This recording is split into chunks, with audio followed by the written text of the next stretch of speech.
Okay, this is Math 6, Module 4, Lesson 3, the relationship of multiplication and addition. We've already talked about multiplication and subtraction. We've already talked about the relationship between multiplication and division. Now we're going to look at multiplication and addition. So write an equivalent expression to show the relationship of multiplication and addition. An expression does not have the answer. Okay, so all we're doing is giving an expression. So this says, number one, 8 plus 8 plus 8 plus 8 plus 8 plus 8 plus 8 plus 8 plus 8. Nobody wants to write that out like that. So since there are 9 8s, we would say 9 times 8.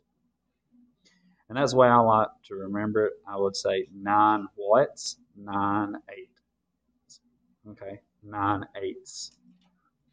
Okay, so here for number 2, this is 4 what? We got 4 9s, so that's 4 times 9, so that is 9 plus 9 plus 9 plus 9. 4 9s. Okay, here we have 3 6s. 6 plus 6 plus 6, so we would say 3 times 6. We have 3 6s. For number 4, we have 7h. And remember, whenever they're side by side like that, that means multiply. So that literally says we have 7 h's. So we would say h plus h plus h plus h plus h. That means that 1, 2, 3, 4, 5, 6, 7. There we go. 7 h's. Now, number 5, how many j's do we have? 1, 2, 3, 4, 5. So we have 5. And so there's 2 different ways we could write that. We could say 5j, or we could say 5 times j. But you see where this is when we have an x and a j side by side? So that's the reason why normally if you're multiplying a number and a letter, you just write them side by side as 5j. Okay. Here we have 1, 2, 3, 4, 5, 6, 7, 8, 9, 10 u's. So we would say 10 times u, or 10u. Okay. Now that's it. So let's go to lesson 4 right quick. Give me just a second.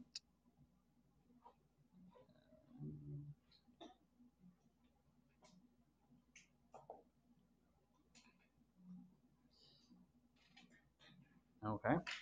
Now, this says we're looking at the relationship between division and subtraction. So we've already covered math and subtraction, multiplication and division, and multiplication and addition. Now we're looking at division and subtraction.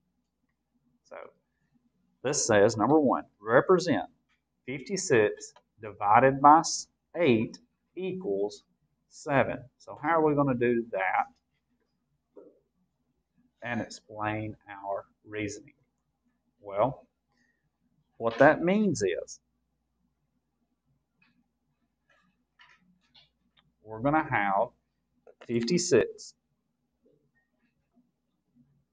Okay, I'm sorry, 56, not 57. We have 56. And we're going to subtract a number 8 times. Well, what is that number? That number is 7. Okay, so let me do that. We would say 56 minus 7 minus 7 minus 7 minus 7 minus 7 minus 7 minus 7. I think that's 8. 1, 2, 3, 4, 5, 6, 7, 8. And if you do that, you'll get 0. Okay. Now, we also know The same thing is true for if we said 56 subtract a number, or 56 subtracting 8, we would do that 7 times. Okay, so you could rewrite that almost and say we can take 56 and subtract 8. How do I want to write that? Subtract 8, comma, 7 times. And so that's going to look like this. 56 minus 8 minus 8 minus 8 minus 8 minus 8 minus 8 minus 8.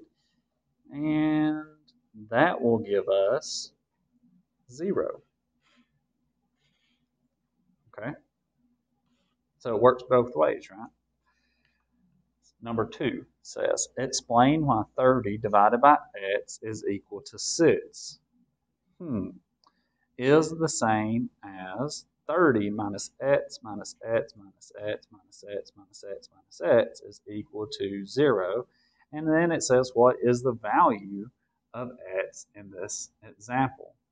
Well, we know that 30 divided by some number is going to be 6. Well, we could say 6 times what number is equal to 30? Well, that is 5. So 5 is equal to x. Okay? Now, so basically you just plug that into your equation there, and you would get the right answer. Now, is that the same as saying 30 minus x? Well, x is 5, right? So if I said 30 minus 5 minus 5 minus 5 minus 5 minus 5 minus 5, 1, 2, 3, 4, 5, 6, would that equal 0? Well, yes, it would.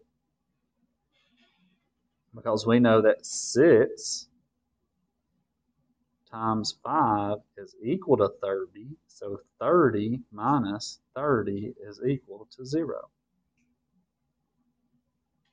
Okay, so subtraction,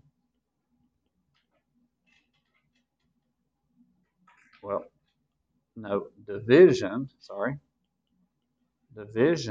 or dividing is equal to repeated subtraction.